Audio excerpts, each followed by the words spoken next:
से सवाल पूछूंगा, गूगल को खुली चुनौती देना। कितने साल की हैं आप? 11। होमोसेपियंस राना टिग्रीना पढ़ा है और इसे गूगल गर्ल कहते हैं। नमस्कार दोस्तों, आज मैं अपने गांव आया हुआ हूं और आज मुझे एक वीडियो भेजा है किसी ने। गूगल गर्ल का वीडियो है। सोनू कुमार चर्चा में है। सोनू कुमार इसलिए चर्चा में है क्योंकि छोटी सी उम्र में वो कर रहे हैं बहुत बड़ी बड़ी बातें, और बड़ी बड़ी बातों का जो इन द सेंस निगेटिव नहीं है, सकारात्मक है, पॉजिटिव है। तो सोनू कुमार को लोग कह रहे हैं कि ये परेशान है काफ़ी ज़्यादा। इस समय पर मीडिया बहुत परेशान कर रही है और ये हो रहा है, वो हो रहा है। पढ़ना चाहता है सोनू पढ़ना जरूर चाहता है, लेकिन पता नहीं क्यों उसको एक राजनीतिक मोड़ पर लोग ले जा रहे हैं।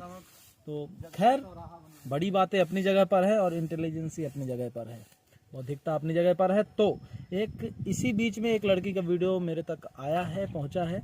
गांव में था, रिएक्शन करने से खुद को रोक नहीं पाया। उस लड़की का नाम है गूगल गर्ल। तो गूगल गर्ल क्या कह रही है, कैसे उत्तर देती हैं सवालों के, ये हम देखेंगे। और अयोध्या टाइम्स करके है शायद ये चैनल। पाकिस्तान, इस्लामाबाद, अफगानिस्तान, काबुल। आज मैं कहूंगा कि गूगल को खुली चुनौती है इस मीडिया के सामने। इस वक्त मैं बिहार के गोपालगंज जिले में हूं और मेरे साथ एक छोटी सी बच्ची है। कहते हैं ना, छोटे छोटे शहरों में बड़ा बड़ा टैलेंट छुपा होता है, और ये बच्ची कोई साधारण बच्ची नहीं है। इसके अंदर बहुत सारी प्रतिभा है और इसे गूगल गर्ल कहते हैं लोग। कोई भी सवाल पूछो, इनसे तुरंत जवाब देती हैं। और आज इनको मैंने खोज निकाला है। गरीब किसान की बेटी है और इनके पास जवाबों का भंडार है। कितने साल की हैं आप? 11। क्या नाम हुआ आपका? आरोही सिंह। आरोही सिंह 11 साल की है। और किस क्लास में पढ़ती हैं आरोही? क्लास 6। क्लास 6 में। क्या क्या बता देती हैं? आपको लोग गूगल गर्ल कहते हैं, पता है आपको? हाँ। अच्छा, मैं कुछ सवाल करूंगा तो आप जवाब देंगी? हाँ बिल्कुल। आरोही, क्या बनना है आगे चल के, कुछ बताइए। IAS officer. आईएएस जो है 11 साल की है और आईएएस बनना है। कुछ मैं गूगल से सवाल पूछूंगा, गूगल को खुली चुनौती देने का मादा रखती हैं आरोही, और आज इन्हीं से मैं कुछ सवाल पूछूंगा। सवाल शुरू करें हम? हाँ। जवाब देंगे? हाँ बिल्कुल। चलिए, विश्व में सबसे ज्यादा नमक वाला सागर कौन सा है? लाल सागर। और जो है कौन अपने आधे दिमाग को खुला रखता है और आधे दिमाग को चालू रखता है? कौन सा ऐसा जानवर है? बत्तख। अच्छा ठीक है, बतख है। और कौन सा ऐसा जीव है जो कभी नहीं सोता? चींटी। चींटी। केरल का नृत्य क्या है? कथकली। और पंजाब का? भांगड़ा। गुजरात का? गरबा। भारत पाकिस्तान के बीच बनी रेखा को क्या कहते हैं? रेड क्लिफ रेखा। वाह वाह, बहुत सुंदर जवाब है। ये सब कहाँ से सीखा है आरोही आपने? कैसे याद हुआ ये सब? ये सब मैं हमेशा प्रैक्टिस करती थी तो मुझे याद हो गया, और ये सब पापा जी मुझे याद करवाते थे। अच्छा, कुछ और सवाल पूछे, हम जवाब देंगी आप? हाँ। चलिए, भारत और चीन के बीच की रेखा को क्या कहते हैं? मैकमोहन। बहुत सही जवाब है, सुंदर। सिंधु नदी का उद्गम स्थल कहाँ है? यहाँ पे एक चीज़ बहुत देखने लायक है कि वो बता रही है कि घर पे पापा ने सपोर्ट किया, सिखाया। हम बच्चों को मनोरंजक तरीके से सीखने के लिए अगर प्रेरित करते हैं, तभी वो अच्छा कारनामा ऐसा कुछ कर पाते हैं जो कि संसार के लिए एक नज़ीर बनता है, लोगों के लिए एक नज़ीर बनता है। तो देखते हैं आगे क्या है कहानी। मानसरोवर के निकट। बहुत बढ़िया उत्तर दे रही हैं। झेलम नदी का उद्गम स्थल? शेषनाग झील, उदयपुर। वाह वाह, बहुत बढ़िया। अब चलिए, इनका कुछ मैंने सवाल लिया है भूगोल से। अब मैं कुछ जो है आविष्कारक का नाम पूछूंगा, जवाब देंगी आप? हाँ। टेलीविजन का आविष्कारक कौन है? J L Baird. टेलीफोन का? Graham Bell. कंप्यूटर का? Charles Babbage. हवाई जहाज का? Wright brothers. थर्मामीटर का? फारेनहाइट। फाउंटेन पेन का? साइकिल का? मैकमोहन। मैकमिलन जी। बिल्कुल सही जवाब दिया है। एक सवाल में इनको चूक हुई है, लेकिन ऐसा नहीं है कि इनको नहीं आता है।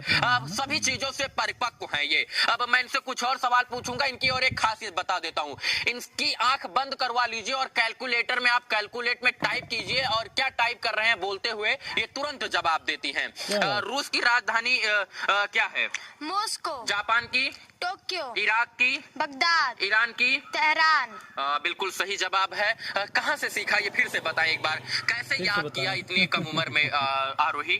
बता तो चुके हैं। ये सब मैं रोज रिवीजन करती हूँ तो मुझे याद रहता बहुत है बढ़िया। और हमेशा इसका प्रैक्टिस करती रहती हूँ।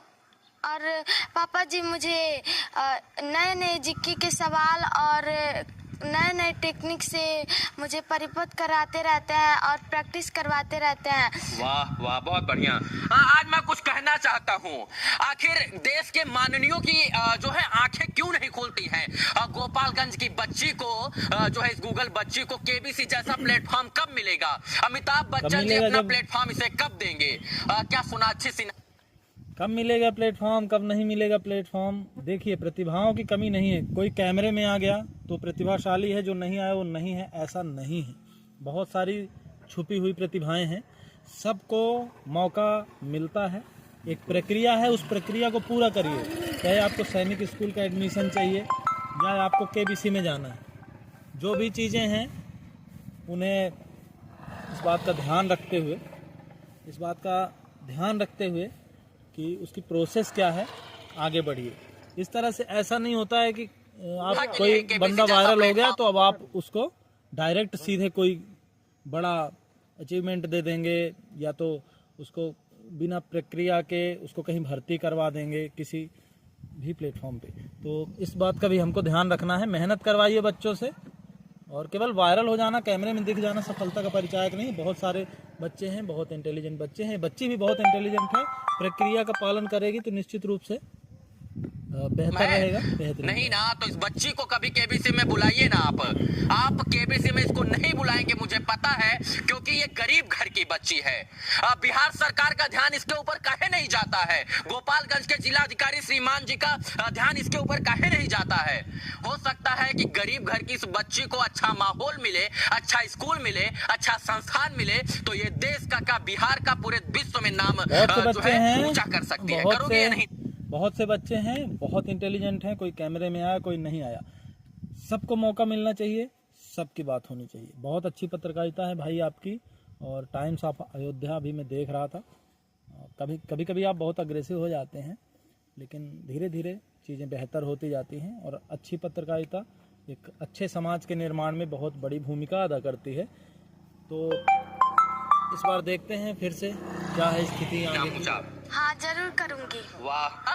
मनुष्य का वैज्ञानिक नाम? होमो सेपियंस। बिल्कुल सही जवाब। मेढक का? राना टिग्रिना। बाघ का? पैथरा टाइग्रिस। बहुत सही जवाब। आम का? Mangifera indica. बिल्कुल सही। कुछ मैं अब फुल फॉर्म आपसे पूछूंगा, उसका भी जवाब आपको देना है। एटीएम का full form? Automatic teller machine. FIR का? First information report. आईक्यू का? Intelligence quotient. एलपीजी का? Liquefied petroleum gas. ओमेर का? ओएमआर का? Optical mark reader. यूनिसेफ का?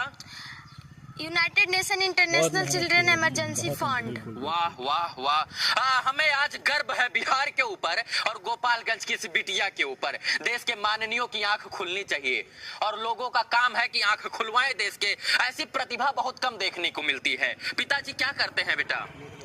टीचर है। हाँ।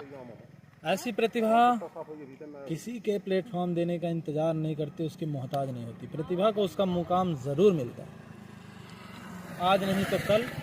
और किसी के धक्का देने से कोई आगे नहीं बढ़ता। आगे बढ़ता अपने हुनर से और अपने काबिलियत से, अपनी मेहनत से। और अपनी मेहनत के दम पर वो लिखता है अपनी किस्मत। आज नहीं तो कल, देर सवेर सफलता ज़रूर मिलती है। बिटिया रानी को बहुत सारा आशीर्वाद, बहुत सारा ढेर सारा प्यार। आप बहुत आगे बढ़ें और आप बढ़ेंगी। जिस तरह से आप दिख रही हैं, निश्चित रूप से आप IAS बनेंगी।